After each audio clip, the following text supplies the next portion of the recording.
Photographie argentique, technique photographique permettant l'obtention d'une photographie par un processus photochimique comprenant l'exposition d'une pellicule sensible à la lumière, puis son développement et éventuellement son tirage sur papier. Très grossièrement dit, en fait c'est la photo avant l'ère du numérique. Mais alors pourquoi photographier avec un appareil photo qui a besoin de pellicules qui coûtent entre une dizaine et plusieurs dizaines d'euros avec un résultat qui n'est pas toujours certain et si populaire aujourd'hui? En fait parce que c'est génial, ça apprend énormément de choses, que ce soit au niveau de la technique pure avec les réglages, la patience. Avec 36 postes contre une carte mémoire de plusieurs gigaoctets, on en vient à prendre le temps de composer et de penser chaque image, mais aussi la beauté des appareils et le rendu d'une photo qui va varier selon la pellicule et le développement. Le tout dans la lenteur d'un procédé, dans un monde qui va de plus en plus vite. Quel poète! C'est ça qui fait la beauté de l'argentique et qui donne de plus en plus envie de s'y mettre à de plus en plus de personnes. Je tiens à préciser que je porte aucun jugement de valeur entre l'argentique et le numérique, c'est deux formats qui sont aussi bien l'un que l'autre, ils dépendent simplement des besoins et des attentes de chacun. Mais n'hésitez pas à ouvrir une guerre argentique contre le numérique dans les commentaires, ça fera du référencement. Mais alors comment choisir son premier argentique sans se faire avoir? Des appareils à pellicule, vous en trouverez une pelletée différente, tant sur la forme que sur le fonctionnement, que sur les marques qui pour certaines ont même disparu, ou même pour les pellicules nécessaires au fonctionnement de ces appareils. Pour faire simple et ne pas faire durer le suspense plus longtemps, en fait c'est difficile de faire un mauvais choix. Que ce soit en brocante ou sur internet via Le Bon Coin, eBay ou des revendeurs spécialisés type les ateliers de marinettes, le choix de l'appareil va surtout dépendre de votre utilisation. On peut classer les appareils en deux grandes catégories, les réflexes et les point and shoot.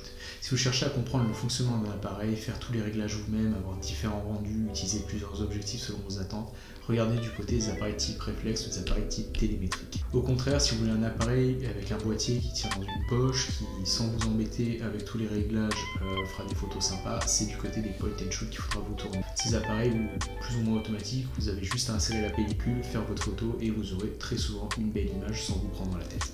Ce que je peux vous conseiller, c'est vraiment d'éviter par contre les appareils type Instamatic qu'on voit très souvent passer et autres bizarreries aux formes extravagantes qui ne fonctionnent souvent pas avec des pellicules standards et qui, à part servir de décoration, n'auront pas de réelle utilité pour vous. Bon, tout ça c'est cool, mais comment on fait pour pas se faire avoir sur le choix de son appareil argentique? Avant de stimuler l'économie, je vais vous donner une petite liste de points à vérifier pour tester votre appareil. Vérifiez bien son état esthétique, le miroir, l'emplacement de la pellicule, faites bouger tout ce qui est mécanique pour vérifier qu'il n'y a pas de bloquement. Vérifiez la présence de champignons sur l'objectif, donc pour info un champignon ça ressemble à ça et c'est causé par un mauvais stockage de l'appareil qui prend l'humidité. Regardez également que l'ancienne pile n'a pas coulé et si possible prenez-en une avec vous histoire de tester le télémètre de l'appareil, la petite aiguille qui est dans le viseur qui bougera. Regardez également de l'état des mousses de l'appareil, cela pour éviter les fuites et les infiltrations de lumière qui causera des pellicules brûlées. Parfois c'est sympa mais parfois on les veut pas donc c'est toujours mieux que ce soit en bon état. Pensez également à vérifier la cote de l'appareil en cherchant le même modèle sur d'autres sites différents. C'est quelque chose que je recommande particulièrement par rapport à Le Bon Coin. Souvent on va avoir des appareils vendus très cher par rapport à leur prix actuel sous prétexte qu'ils sont argentiques ou anciens et c'est vraiment le meilleur moyen de se faire avoir.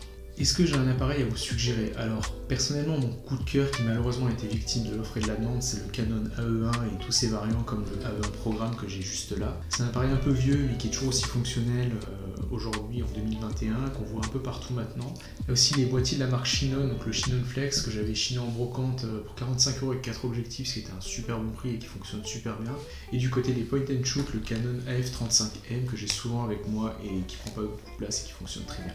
Mais sincèrement c'est impossible de faire une liste précise, je vais vous mettre quelques modèles dans la description mais vous trouverez souvent des tops d'appareils argentiques pour débuter mais vous focalisez pas forcément là-dessus. La vérité c'est que si vous voyez passer un appareil en bon état pour un bon prix qui fonctionne avec des pellicules 35 mm, n'hésitez pas, c'est jamais un mauvais achat. Et c'est toujours cool pour faire des photos. Voilà, j'espère que ces explications vous auront aidé dans le choix de votre appareil argentique. N'hésitez pas à me dire dans les commentaires, vous, c'est quoi votre boîtier argentique qui vous fait rêver, celui avec lequel vous aimeriez beaucoup faire des photos. Quant à moi, je vous dis à très bientôt pour une prochaine vidéo et d'ici là, portez-vous bien.